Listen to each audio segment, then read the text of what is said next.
Hey friends, I just wanted to take some time to explain a few things about what goes on in the analysis, kind of behind the scenes, and maybe give you a little bit more insight on what you're seeing, and maybe you see it in the next update, and you won't have to think through it or go, what's in the world is he talking about? What's he talking about?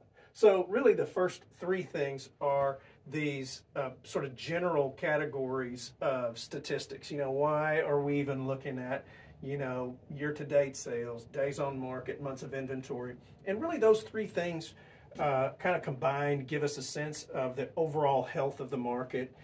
That's really kind of the main thing. And I go all the way back to 2018 so that we can have a flavor of what more healthy markets or normal markets look like. Because obviously, we had COVID in 2020 and 21, and then, we had the Fed intervention, and we're still feeling the intervention of the Fed today. So none of these are really normal looking markets, but 2018, 2019 is the reason that I go back historically in all of those. So closed sales, we're looking at that, and for this particular market right here, they're quite a bit higher than they have been in the last couple of years here. Keep in mind that these are 12-month moving averages. So 2024 does not mean that we've had 127 sales in 2024. It's March 2024. We have not had that many sales. We have had 127 sales from today until 12 months past. So for the past 12 months, for the past year, these are annual numbers. 127 a year, 163 a year for the 12 months prior. So that's kind of how that works. Quitters.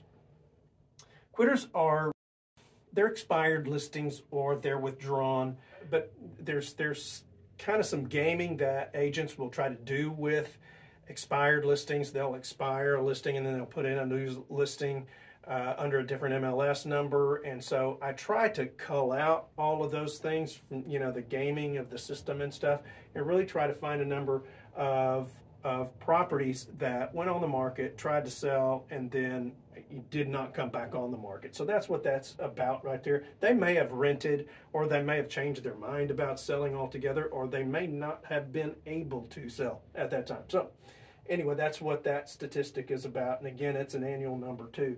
Days on market, obviously, the longer, here's the real hot markets right in here, 2022.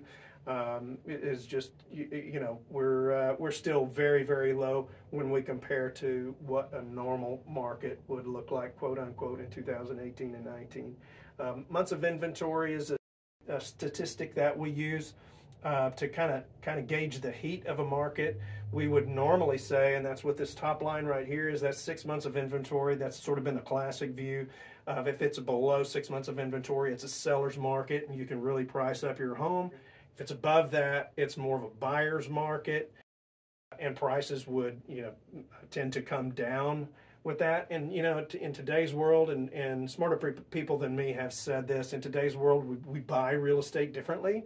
And so that cutoff really between a seller's and a buyer's market is probably more like 4 months of inventory, maybe, instead of 6. Anyway, I have both of them put up there, and whatever, these last few years, everything has been extremely low. I do have two numbers there because there's just two different ways to calculate months of inventory. One of them is actually using just strictly sold.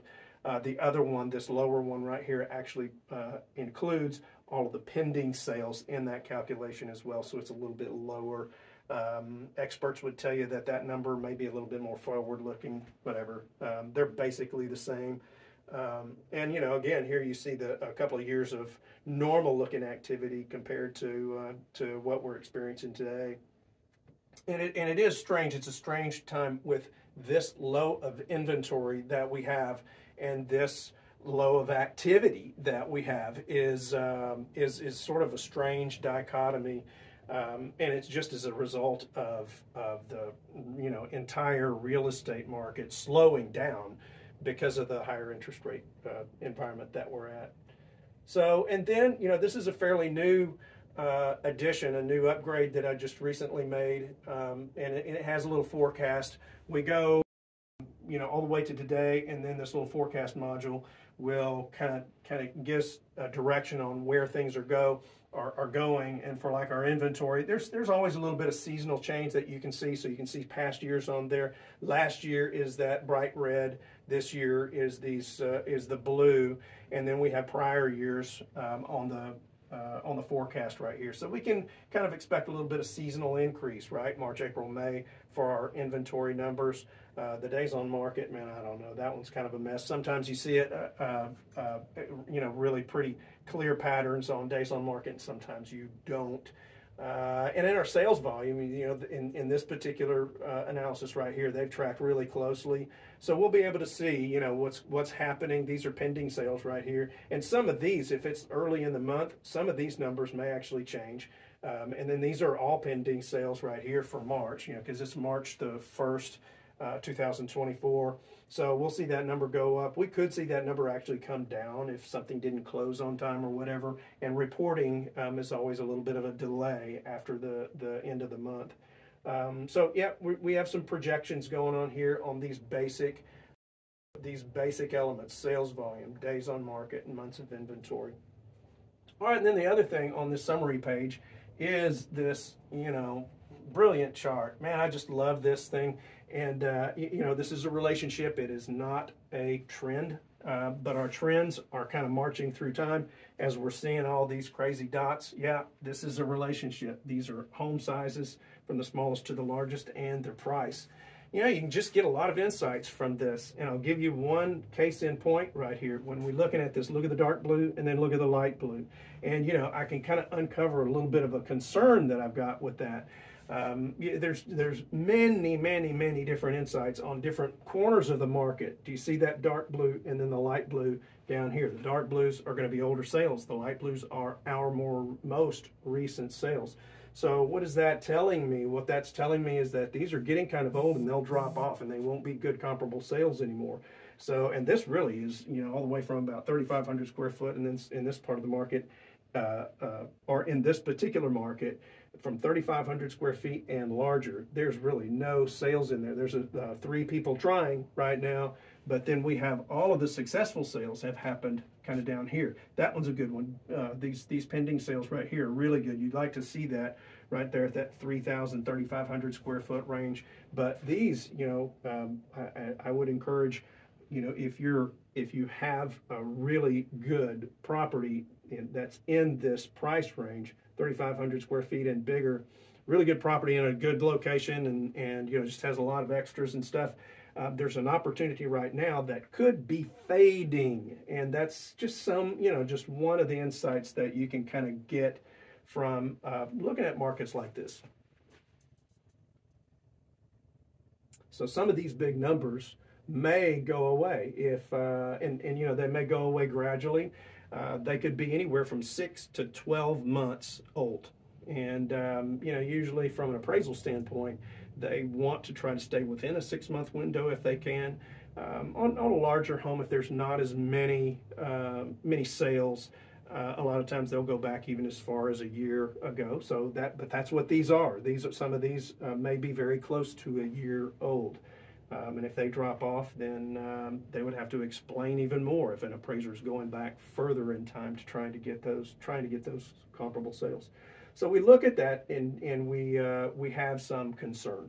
A couple of other things, when we see some of the grays that are here, and I don't really see this concern right now, but if there's a lot of grays in a particular segment of the market, and then we're seeing a lot of the more recent blue sales down below that, it means that market has retracted some. It has given some back. It has declined a little bit in that part of the market. So you can kind of see where those movements are too. Just a tremendous amount of insights that you can get from this chart for sure. So what are we doing with this chart right here? Why are we looking at inflation and the Fed and all of that? Well, it's because one of my goals for this YouTube channel is to make sure that I'm bringing you everything that you need to know about your market. And one of the big things that affects the market, not just local condition and comps and all of this, but also it's global things, and it's also shocks to the system. And sometimes those shocks may be global, sometimes they're local. You know, we've had a few hurricanes around the Houston area, and those hurricanes are tremendous shocks to the market. And so I've had some of those on my charts right here. And you know, and of course, you know, the big shock that we've got right now, and the thing that I'm going all the way back to always, is COVID back in 2020. And I mean, you know, the markets just did fascinating things. It's crazy things, but fascinating. I've just been fascinated being able to see what the market has done after COVID, and all of these other dynamics are key players. You know, why are we looking at inflation? Man, that's a big, scary mountain right there. And we're doing that because that's why the Fed did what they did back in 2022. Very aggressively increased their Fed funds rate to where it is right now. And they're trying to get this scary blue monster down to this target line right here. And it's not really cooperating in the last few months. And so the Fed is kind of holding still. The Fed's probably going to continue to hold still until the end of the year. It's 2024 right now. So we're looking at all of that because it affects the mortgage rates. And, you know, we had, you know, 2% mortgage rates throughout the whole COVID thing. And then this inflation took off. Interest rates stayed really low for a while. Fed did their thing. And so there goes the interest rates as high as 7.8%, you know, in 2023. And, you know, so I'm tracking the current rates, and we're also doing some forecasts. I've introduced some forecasts in here, the Fed funds rate, and then I have the Fannie Mae forecast. I got a lot of things to say about that Fannie Mae forecast. In a lot of ways, I feel like that's the most brain dead forecast I've ever seen in my life. I actually traced that Fannie Mae forecast on this curve right here, and every single line of that Fannie Mae forecast goes like this, and then the next month, and then the next month, new forecast, next month. They never got that steep curve, ever. There was one forecast somewhere early on that went a little bit higher, and then the next month it went level again. Just the craziest thing. To me, I think these are more sophisticated forecasts and probably more realistic forecasts. So yeah, 30rates.com and longforecast.com. I think they're the same group of people, and that's where I'm pulling these from.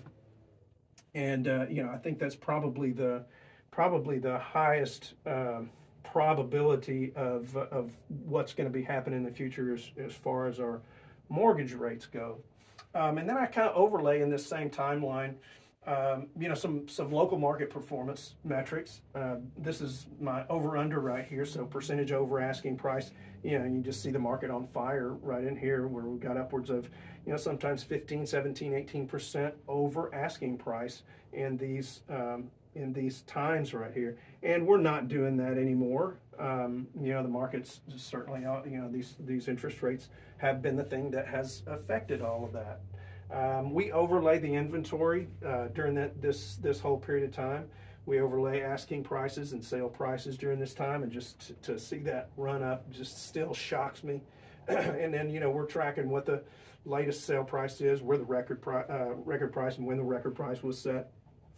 And then we'll give you a little bit of an idea of what's going to be happening in the next couple of months.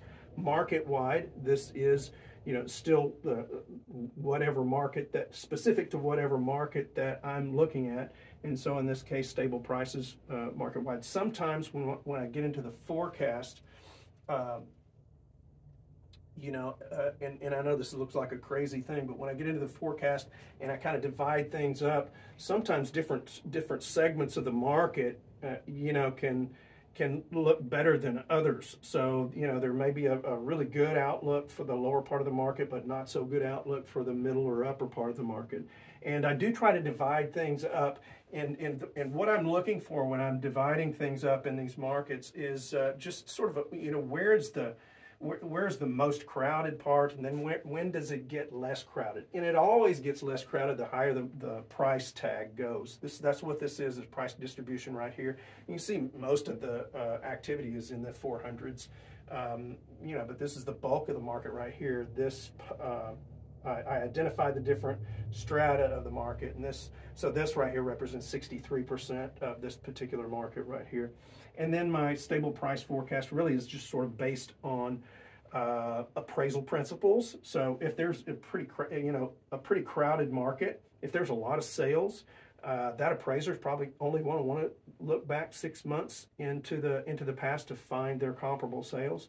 Whereas if the sales are a little bit more rare, they're willing to go back a little bit further. And so I got a 6 month, a 9 month, and then a 12 month. You get into the really rare air of some of these, and we'll go out 12 months if we need to. And sometimes I back them up because there's very little sales, right in here. So I got a 12-month window on this thing, but I'm backing it up to here in this case. And it goes way beyond the scope. Of course, any appraiser can look outside the neighborhood if they need to. They typically don't want to if they don't have to. But anyway, that's the idea of the forecast.